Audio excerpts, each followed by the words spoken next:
Hello and welcome. My name's Richard and you're listening to Hurry, the movie is starting podcast. Hello. Hope you're having a great day, because it seems like a good day to have a great day, if you know what I'm saying. Okay, first off, if I sound a little nasally, I'm getting over a sickness, so, there you go. You get the raspy Richard today. But today we're going to be pre-gaming the movie The Smashing Machine, based on the true story of Mark Kerr. I'm excited about that. Also, after this episode, we're going to be releasing an episode of pre-gaming the movie Good Boy, which is a horror movie through the perspective of a dog, which I'm excited for that. And then on October 7th, I'm releasing a podcast pre-game interview with the director. So be on the lookout for that. What movie, you might be asking? Well, you're going to have to wait till October 7th to check that out. So be on the lookout. But anyways, today we're here to talk about The Smashing Machine, coming out October 3rd, rated R. Runtime at 2 hours and 3 minutes, is a docudrama action biography featuring The Rock. The plot of this movie is Dwayne "The Rock" Johnson will portray former MMA/UFC champion Mark Kerr, aka The Smashing Machine, in a story based on the true events surrounding Kerr's life and rise through the MMA world, which it was unfortunately derailed by his opioid addiction. Yeah. So there's a lot to unpack in just that plot alone. The first thing I want to talk about is the beauty of a true story that you've never heard of. For me, I've never heard of Mark Kerr. I've never seen his biography. I don't know anything about this guy. So this is going to be something brand new I'm going into. So not only do I get to learn history, it's cool to be able to go into one of these movies that is like a docudrama and learn new stuff about it because you don't know about like the person in real life. So I think that's one of the beauties of cinema in this day and age. But it can add more inspiration because you're learning about this person for the first time, and it's just like an amazing experience to be able to do on a big screen. Because most of the time we're watching movies, they're not based on true stories, and if we learn something, it's how the characters are written or how they handle certain situations. But in this movie, we get to learn an actual true real life character, Mark Kerr. And let's talk about opioids, because apparently that's what this movie is going to be about on a deeper level. Opioids is a class of drug that can be derived from the opium poppy plant or synthetically made to mimic its natural substances. They work by triggering the release of endorphins, which signal to the brain that the body is feeling good and reduce the perception of pain. So they signal to your body that, hey, your body's not in pain. Is it really like recovering the pain? It sounds more like it's a distraction from pain. So that sounds very dangerous in my opinion as someone who has an addictive type of personality.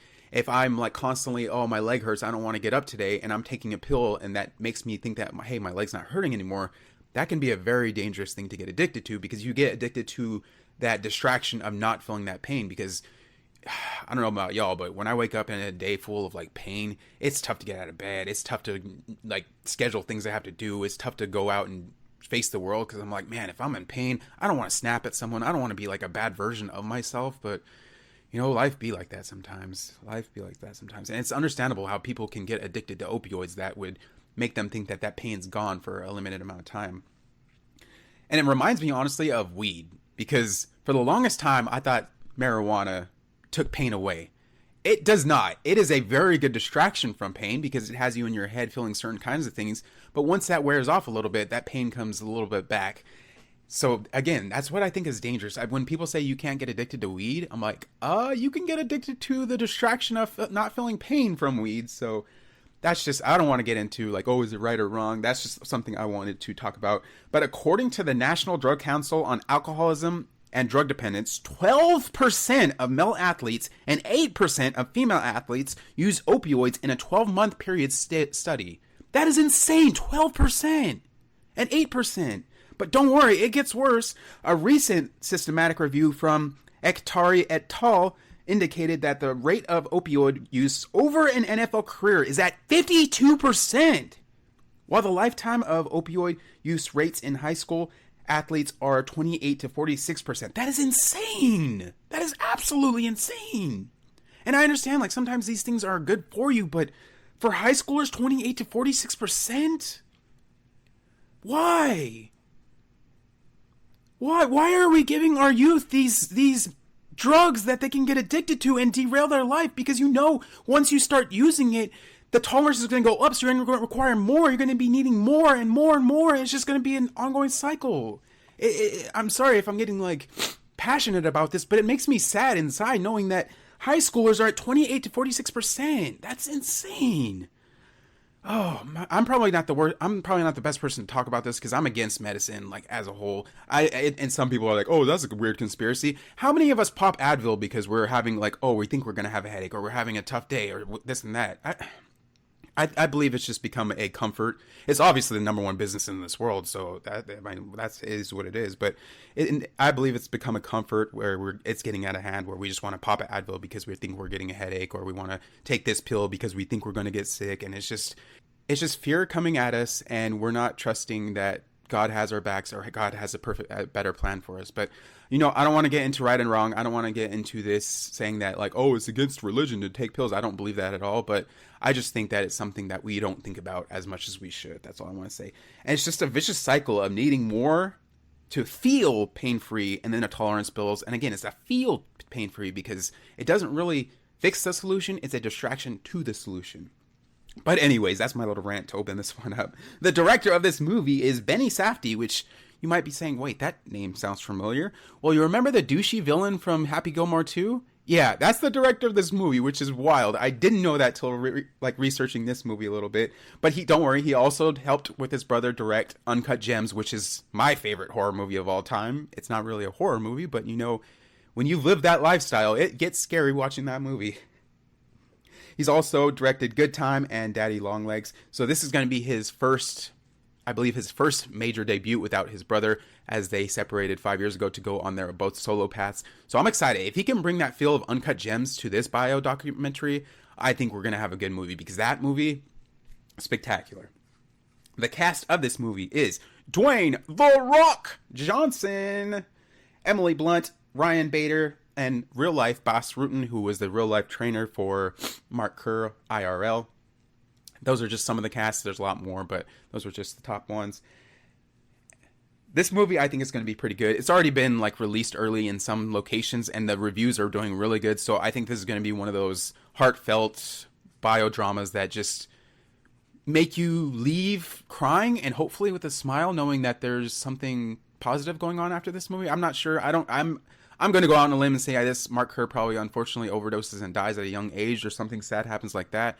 But seeing that, just the trailer alone, and his relationship with Emily Blunt's character, it looks like it's going to be hard for both of them. It looks like she's kind of on the outside looking in on him destroying his life, and then he's just so distracted with this life that he's not seeing it himself. And unfortunately, when you have a wife that starts caring about you more than it feels like you're caring about yourself, that is a recipe for disaster.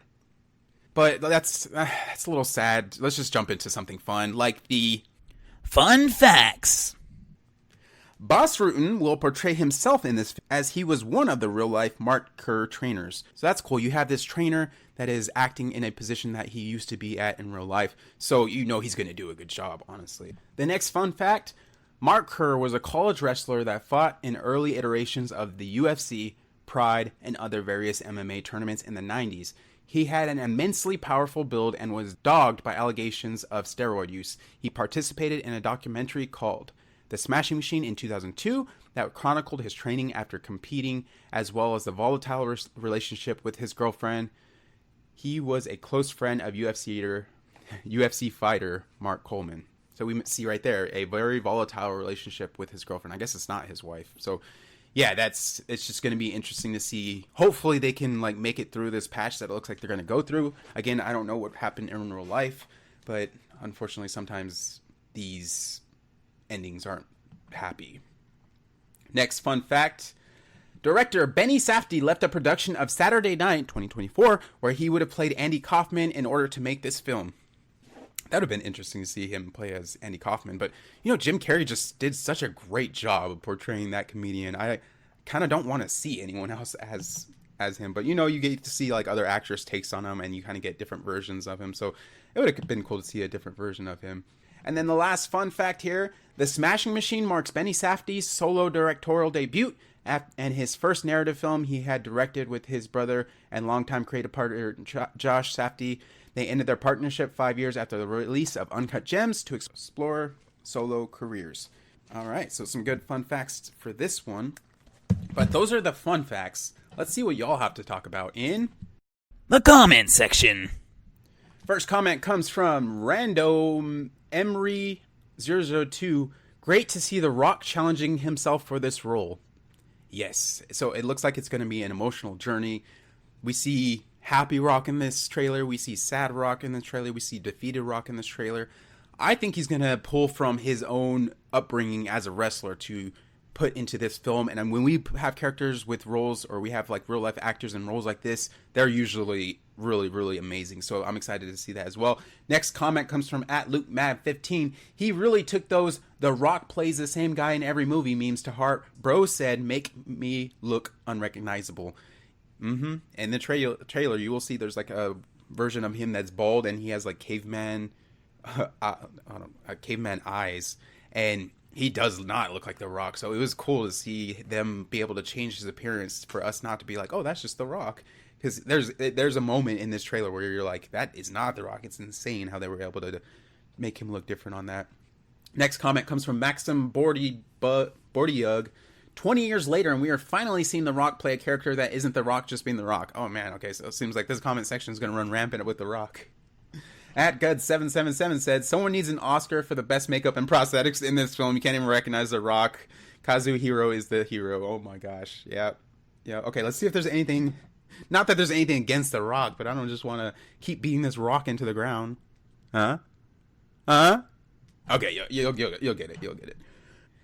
@Cyro Milner V21 says, who's here after the 15-minute standing ovation? So yes, there was a release of the film at the Vienna Film Festival, I believe it was called, and The Rock actually got a 15-minute standing ovation from the crowd. That hypes me up. That lets me know that this movie is not only going to be good, we're going to see The Rock in one of the best roles he's ever had, potentially his best role since to this point. So I'm excited for that. And then last comment comes from Mark Farella. Mark lives here in Phoenix. Met him a few years back at a Goodwill. No one had any idea who he was or his history. Rather a shame for one of the OGs of MMA. Very kind and humble man. Okay, I guess there's a spoiler alert. So Mark Kerr is not dead, thankfully. So we're getting a docupic about someone who's still alive, and apparently someone who's been forgotten. But I'm pretty sure after this movie, we're going to learn a lot more about Mark Kerr and truly understand and appreciate him a little bit more. And that's the beauty of cinema. Sometimes we can feel these feelings and be able to see the life of someone that we didn't really know about. At my I did not know about this guy, and just to be able to learn about him and see the struggles he's overcome and gain some inspiration or just have a higher appreciation for someone. And that's the end of the comment section. Let's jump into the top 3 reasons I think you should go watch this movie in theaters. Number 1, first A24 movie to use IMAX film, which while the majority of the movie is shot on 16mm. You might be asking, what is the benefit of shooting 16mm? Well, I got you. Distinctive organic look, superior dynamic range, and beautiful color rendition that digital often struggles to replicate. Used for those seeking unique, nostalgic, or human aesthetic that can inspire emotional connection with the viewer. That's beautiful. And if you've seen the trailer, it has like that grainy film, that grainy look that makes you kind of feel like a home video, but not that sloppy, like a more professional, I guess, home video. And I'm excited. It looks absolutely beautiful. It gives me that feel of Uncut Gems too, which is awesome to see. So I'm excited to see this one. I would love to be able to see it in IMAX, but probably just going to watch it in Cinemark XD. Maybe I'll see that one. But other movies that have that have been shot on 16mm film, if you may remember, Moonrise Kingdom, Black Swan, The Wrestler with Mickey Rourke. See, something about fighting movies and using that grainy film makes it feel like more emotional. I guess attracts the viewer more into the story. The Evil Dead, the OG Texas Chainsaw Massacre, and this one I feel like I did know because I was like, wow, this is a very grainy kind of camera. Clerks. But that is the first reason I think you should go watch this in theaters. Go watch it. It's the first A24 film in IMAX. And if you want that real, like, gritty, documentary, human feel, you're gonna see this movie in 16mm, which is good to hear. Number 2, The Rock working in a movie where he has experience and Emily Blunt at his side. So, the movie is about a UFC/MMA legend played by a wrestling legend, which you know The Rock is going to be able to pull deep inside from his own experiences, his own upbringing, his own fights, literally and figuratively, to portray this character. And that's when I think we get the best version of a character, when someone can actually truly relate with what this character has gone through and be able to use it inside themselves and project it onto us. That is a freaking gift, and I believe we're going to get it in this movie. Emily Blunt feeling the pain of her husband's decline, so I'm excited to be able to see that relationship dynamic between them two, where you have this wife or this girlfriend who clearly cares about this guy, but it seems like he's willing to do whatever he can to be the best, and unfortunately that means just going hard through the paint while his girlfriend sits back on the sideline and struggles to see his steady decline. Which I hope they can make it through. I hope they make it out of this in one relationship together. But I don't know. Sometimes these relationships are hard to continue, as the wife can't keep tearing herself up, seeing her husband tear himself up. Or I keep saying wife and husband, but I don't know. Maybe they're just in a relationship. But getting back to The Rock, he's most famous in the WWE for being a lovable heel, someone who had swagger and effortless charisma. And he's back in the role that has a similar atmosphere to where he can flourish. So again, I think that's a great reason to go watch this movie in theaters. If you love The Rock, you're going to get The Rock here, but you're also going to get a different version of The Rock and be able to see the beauty of his acting. And I know he's become a meme at this point where everyone's like, oh, he's just in these dumb movies and these stupid movies and he's just there to get a paycheck. And that's why I believe the comment section is so hyped to see The Rock in this movie, because this looks like probably one of the best roles. Even when the critics said this is the career defining role for The Rock. So it's just hyping me up to be able to see this movie a lot more. And last but not least, the number 3 reason you should go watch this movie in theaters. It currently sits at an 8.7 out of 10 out of 10K votes on IMDb. And you might be asking, wow, that's really good. What other movies currently sit at an 8.7 on IMDb? Well, I got you. Interstellar. Ooh. Goodfellas. Ooh. The Matrix. Ooh. One Flew Over the Cuckoo's Nest. Ooh.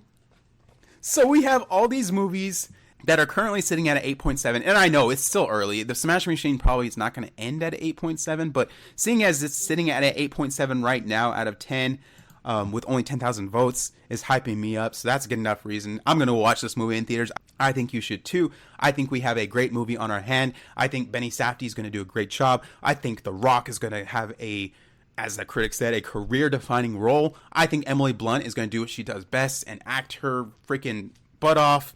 I think we're going to have a good movie. I think there's going to be an emotional roller coaster. It's going to help us feel inspired. It's going to help us learn new things. And it's going to help us be able to see the struggles that some people really go with in this life. And be able, maybe we see someone like that on the walking down the street and they're going through the same struggle. And we can be able to relate with them a little bit more because we've seen this film and we've kind of gained an understanding about what someone going through an opioid addiction really goes through in real life. So it'll be interesting to see how this movie turns out. I'm gonna go watch it when it comes out, and that's all I gotta say about that. Stay tuned for the next episode. We got Pre-Gaming Good Boy, so excited again to talk about that one. But that's gonna be the end of the podcast. Thank you all for dropping by. Hope you have a great day. God bless, and don't forget, hurry, the movie is starting. Thanks, y'all.